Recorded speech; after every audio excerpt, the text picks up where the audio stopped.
De quelle manière la précision et la virilité peuvent-ils se connecter? Missor sculpte des bustes de figures emblématiques de l'histoire. Napoléon, Jeanne d'Arc, Nietzsche, Marc Aurèle. Devenir sculpteur au XXIe siècle, c'est pas évident. Je pense qu'on a les 90 000 de tête. Et pourtant, Missor élève l'art de la sculpture au rang d'expérience dynamique et palpitante. Missor incarne non seulement le rôle de sculpteur, mais aussi de conteur, reliant son art à ses valeurs et à son style de vie. Cette approche façonne une connexion émotionnelle unique avec les clients et donne une âme à ses produits. L'atelier Missor est une véritable communauté, une tribu engagée dans une mission, avec ses propres codes, ses rites de passage, tout ce que nous pouvons retrouver dans une grande marque. Plongés dans leur univers où les valeurs, le combat raffiné et l'art de narrer se mêlent pour créer une expérience unique. Ces sculpteurs youtubeurs ont rendu l'impossible possible avec cette fusion entre le physique et le numérique pour créer une marque qui ne laisse personne indifférent. Découvrez l'univers de l'atelier Missor, le Fight Club de la sculpture. Un petit groupe d'hommes qui se bat pour défendre les grands hommes du passé. Vous êtes sur la chaîne du Disrupteur. Attachez vos ceintures.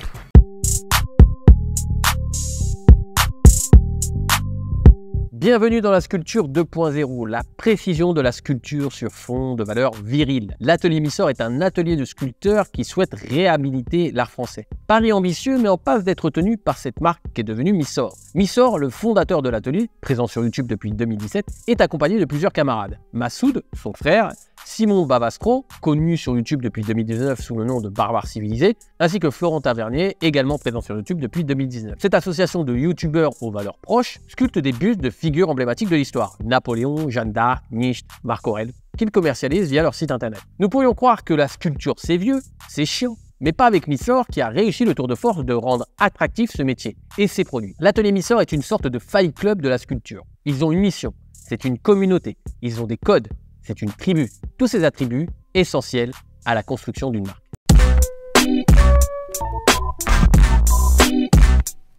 Le socle d'une marque, ce sont ses valeurs. Valeurs qui déterminent une mission. Mission qui est véhiculée par un message. Message qui est diffusé sur un canal. Penchons-nous donc sur le socle de la marque Missor, ses valeurs. C'est aussi à cette période que j'ai été choqué de voir les ignares déboulonner des statues.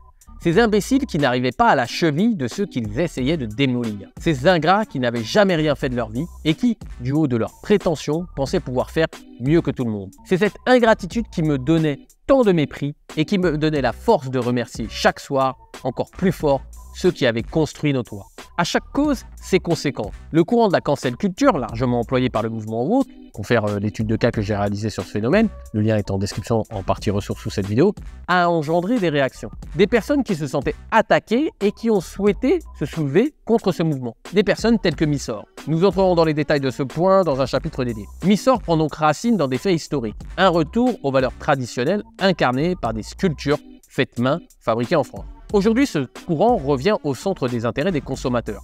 Dans une volonté d'avoir des achats conscients, qui ne polluent pas, qui ne viennent pas de l'autre bout du monde, qui sont de qualité, les clients sont sensibles à ces valeurs. Le public que Missor touche est donc non seulement sensible à la qualité, au lieu de fabrication, mais également à l'histoire qui fonde une certaine forme de pensée. Marc Aurèle, Jeanne d'Arc, Napoléon sont toutes des personnalités qui ont marqué l'histoire du monde par leurs combats respectifs. Ils se sont élevés contre ce qu'ils estimaient être des injustices. Ce sont des conquérants, soit par la pensée, soit par les actes. Missor incarne donc cette pensée, par son storytelling, par ses produits, mais pas seulement. Visuellement, il représente ses valeurs. Les tenues vestimentaires ainsi que des barbes proéminentes font travailler l'imaginaire collectif, comme s'ils étaient extirpés d'une autre époque, téléportés dans le monde 2.0 d'Internet et des réseaux sociaux. Cette mission est régulièrement verbalisée dans des discours du leader de l'atelier. Il n'a jamais existé dans l'histoire des grands projets où un jour vous n'êtes pas sur le fil du rasoir entre la vie et la mort. La seule manière de faire de grandes choses, c'est de prendre tous les risques et de toujours être sur ce fil. Et là aujourd'hui on est sur ce fil, c'est une crise et comme je l'ai vu l'année dernière, c'est lors des crises qu'on voit vraiment la nature des gens, qu'on voit leur vrai visage. Le langage sert également, une nouvelle fois, à rappeler les valeurs de Missor. Le français est important. La langue a fait l'histoire. Il n'est en aucun cas possible de la saccager.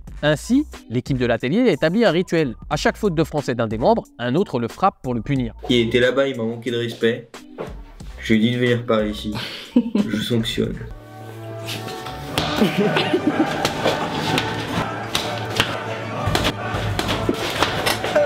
Ici, ce qui est intéressant, c'est non seulement qu'il le fasse, mais surtout qu'il le fasse voir. Il ne s'agit pas de bien faire, mais de faire en sorte que les autres voient que vous faites bien. Les valeurs sont donc rappelées implicitement avec ce type de châtiment bon enfant. Pour prendre des décisions, l'atelier Missor a une technique imparable, se battre, le plus fort emportant le gain promis. Enfin, quand je dis se battre, c'est plutôt lutter qui serait le mot juste. Dans un des épisodes de la chaîne YouTube, il n'y a qu'un jeu de bretelles disponible pour l'ensemble de l'atelier. Comme les bretelles plaisent à tous les membres, ils décident donc de lutter pour savoir qui aura l'honneur de les porter. Désolé, il y a trop d'enjeux. Là encore, c'est un rappel des valeurs par une mise en scène physique de celle-ci. Être un homme fort fait partie du folklore de l'histoire racontée par Missor. Putain, quel rime de bâtard! Le sculpteur des grands acteurs de l'histoire. Contrairement à la grande majorité des youtubeurs, Missor raconte la vie de son atelier, mais avec en ligne de mire un vrai business. Et surtout, de vraies valeurs. Les youtubeurs lambda racontent souvent n'importe quoi dans l'espoir de faire des millions de vues pour empêcher un maximum d'argent avec la monétisation des vidéos. Ça tombe bien que je vous parle de ça, puisque le storytelling de Missor est parfaitement maîtrisé de A à Z.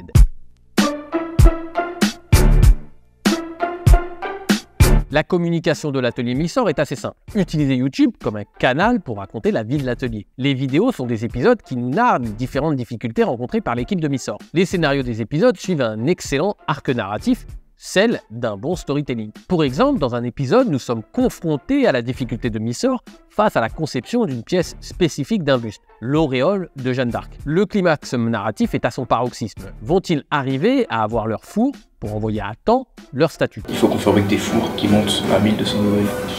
En quelques semaines, tu penses que tu pourrais faire une 60aine d'auréoles?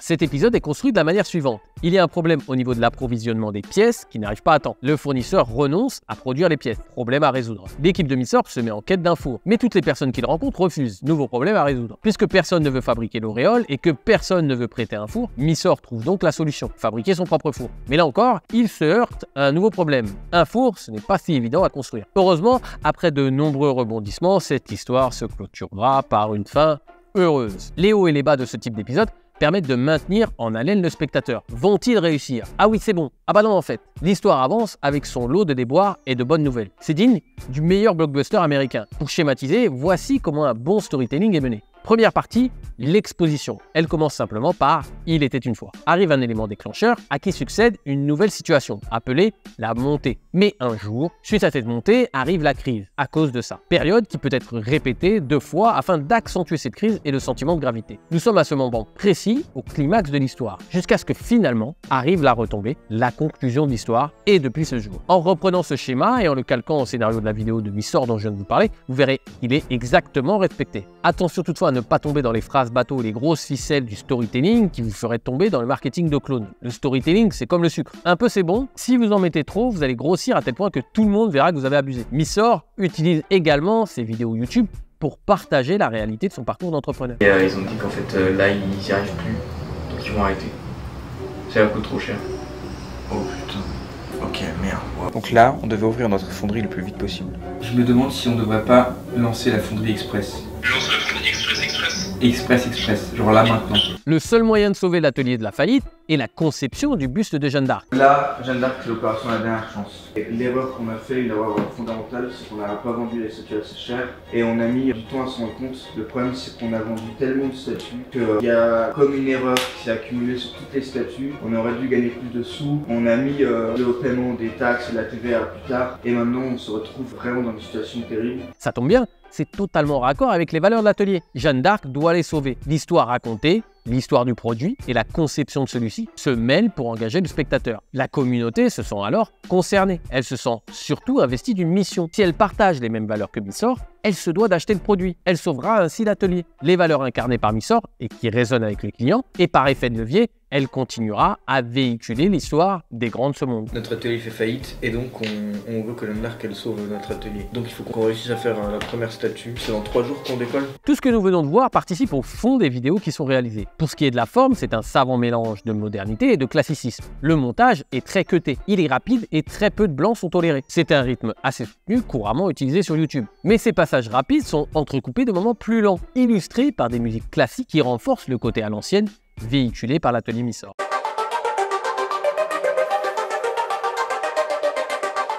On est au 21e siècle, on vend des statues.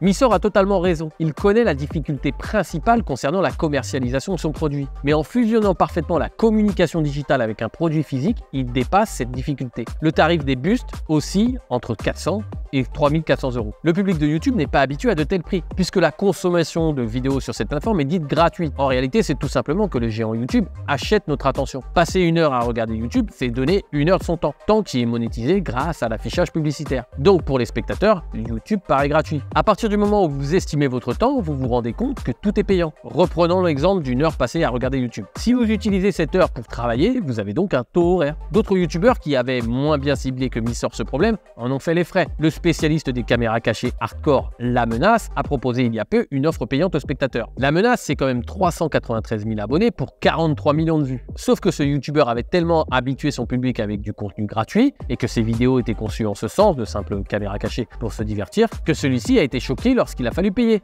Missor a su tout de suite faire fructifier ses valeurs et sa mission. Elles étaient en cohérence avec son produit. Mais tout ça n'a pas empêché que des personnes trouvent les sculptures trop chères. Il y a un bon fond, mais ça vaut pas plus de 70 €. 10 balles de plâtre, une microfraction, quelques euros grand max, split entre toutes les statues pour recréer un moule. 1 ou 2 € pour le morceau de tissu à la base, le reste en salaire et en infrastructure. 40 €. 50 en étant large, 60 pour te faire plaisir. C'est toujours 190 balles de marge, 76%. C'est littéralement du vol. Est-ce qu'une entreprise doit définir sa marge en fonction de ce qui paraît éthique ou en fonction de ce que les clients sont prêts à dépenser? Parce qu'en réalité, on s'en fout du prix. Bah oui, une Rolex ne fait que donner l'heure. Pourtant, cette montre est vendue plusieurs milliers d'euros. Une Ferrari, ce n'est qu'un véhicule qui vous ramène d'un point A à un point B. Pourtant, cette voiture est vendue plusieurs centaines de milliers d'euros. Pour ce type de produit, que ce soit d'ailleurs pour une Rolex, une Ferrari ou pour une sculpture, les clients achètent un statut. Lorsque le client de l'atelier Missor achète le buste d'un grand personnage, il achète une petite partie de l'histoire. Implicitement, ça amène la sensation que le client connaît l'histoire, qu'il est cultivé. Il paraît alors qu'il n'est pas forcément. Et c'est ça la force d'une marque. L'iPhone 14 est vendu 1 400 €. Bon, peut-être que quand vous verrez cette vidéo, nous en serons à l'iPhone 22 et qu'il sera vendu 3 000 €. Tout le monde sait que c'est pas le coût de revient. Et tout le monde sait qu'il y a une marge incroyable. Et pourtant, il se vend comme des petits pains. Le client achète donc les valeurs de la marque et le statut qu'elle lui confère.